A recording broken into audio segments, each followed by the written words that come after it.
Mesdames et messieurs, bonjour. Très heureux de vous retrouver. Bienvenue à votre émission. Le débat du dimanche cette semaine a été riche en informations. À chaque jour, son épisode.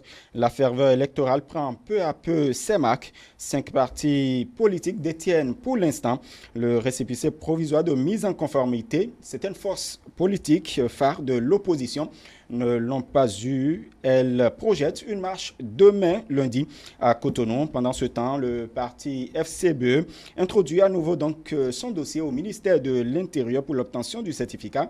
Il est annoncé pour demain, lundi également, une rencontre entre le chef de l'État et les opposants. Les législatives 2019 et les récriminations de l'opposition béninoise. Nous en parlerons avec nos invités. Donc, je voudrais vous présenter le premier, Laurent Delors Faton. Il est le secrétaire national adjoint à l'économie numérique du parti FCBE. Bonjour. Bonjour, monsieur Omoji. Voilà, sur ce plateau également, nous avons Mahmoud Guerguis. Il est membre fondateur du Bloc républicain. Bonjour. Bonjour. À vos côtés, Patrice Runieva, membre de l'Union progressiste, membre fondateur de l'Union progressiste. Il est élu communal. Il est également le président de la commission en charge de la gestion des affaires domaniales. Abon Ekalavi, bonjour. Bonjour, cher ami. Merci pour la disponibilité, chers invités. La première question, je voudrais bien vous la poser, Laurent Delors Faton.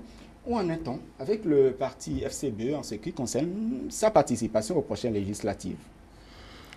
Merci, monsieur le journaliste.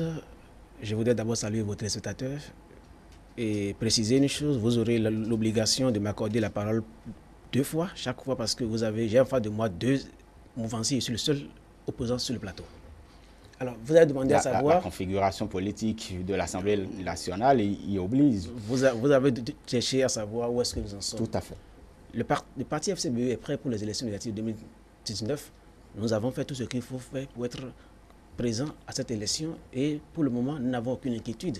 Nous serons sur la liste du départ et nous allons participer aux élections du 28 avril 2019 comme tout parti politique au Bénin. Et vous savez que le récépissé provisoire de mise en conformité, c'est une pièce obligatoire pour le dépôt des dossiers à la Sénat. Il n'a jamais été une pièce obligatoire, c'est une pièce inventée toute pièce par la Cour de Diogbenou. Et ce récépissé ne nous dit absolument rien. Nous savons que nous l'aurons et nous participerons aux élections prochaines. Très bien, on y arrivera bien évidemment à une certaine époque de cette émission. Mahmoud Guerguis, je vous pose la même question. Où en est-on avec le Bloc républicain? C'est vrai, vous faites partie des 5 partis qui détiennent le précieux sésame. Ben, merci, bonjour et bonjour aux amis téléspectateurs. Bonjour à mon cher ami Delors Faton et mon cher ami représentant Patrice du Bloc républicain aussi. Et je vais vous dire que la marque des partis politiques qui doivent compter désormais doit se faire montrer par la qualité de leur organisation en leur sein. Donc, au Bloc républicain, l'organisation étant de mise et tout a été conforme par rapport à la charte des partis politiques. Et voilà, nous avons notre récépissé de conformité. Il n'y a pas de souci, nous sommes prêts. L'Union progressiste également est prête pour affronter les prochaines législatives. Naturellement, cher ami. Et je dois quand même, en début de cette émission, puisque c'est ma première participation, dire tout le bien que je pense de ce que vous faites ici au niveau de la chaîne de télé. Saluer donc tous les téléspectateurs, notamment de cette émission politique, et souhaiter longue vie à l'émission. Alors pour revenir à votre question, à l'Union progressiste, vous savez, nous l'appelons généralement le géant, le baobab. Et on ne peut pas être géant si on n'est pas organisé, si on ne se lève pas tôt. Nous nous sommes levés tôt. Nous savons que pour aller à une élection dans notre pays aujourd'hui, il y a de nouvelles dispositions. Nous nous y sommes pris très tôt et aujourd'hui, à l'arrivée, nous sommes vraiment à jour et nous sommes véritablement prêts pour aborder l'échéance, comme je le disais tout à l'heure, avec et suivant les dispositions en vigueur dans notre pays. Et justement, par rapport aux lois électorales, aux nouvelles, surtout que le Bénin s'apprête à expérimenter à l'issue donc des prochaines législatives, des législatives du 28 avril 2019, et vous l'avez entendu il y a un instant, Delors Faton qui estime que le récépissé ou le certificat de mise en conformité, c'est une nouvelle pièce qui a été inventée. Merci beaucoup, cher ami. Je voudrais saluer le collègue Delors. C'est son opinion. Vous savez, c'est la preuve encore que dans notre pays, la parole est libre et libérée.